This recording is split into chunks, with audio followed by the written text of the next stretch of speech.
one is going to come and defend our country except ourselves. A loud and clear no to corruption by whomsoever.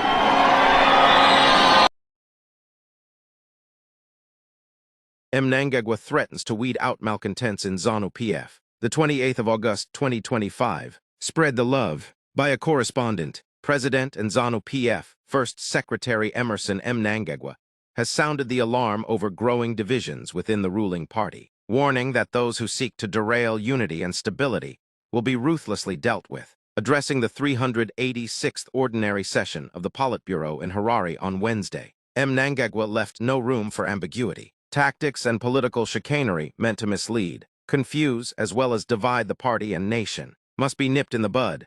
We must all speak with one voice and march in one direction, he said. His remarks come at a time when reports of factional battles and simmering discontent have begun to cloud the ruling party's image, raising fears of renewed infighting ahead of critical political milestones. Analysts note that the president's warning appears directed not only at rank-and-file members, but also at senior figures accused of harboring parallel ambitions, reinforcing the principle of collective responsibility. Mnangagwa reminded ZANU-PF leaders that loyalty to the party line is non-negotiable. Leaders of the party are bound by collective responsibility and must unite around party decisions and resolutions which serve as ideological and moral compass, he added. Observers believe the stern tone signals that an intensified purge may be imminent, targeting those accused of undermining the party's cohesion. For Mnangagwa, ensuring discipline within ZANU-PF appears paramount, as the ruling elite braces for the challenges of both governance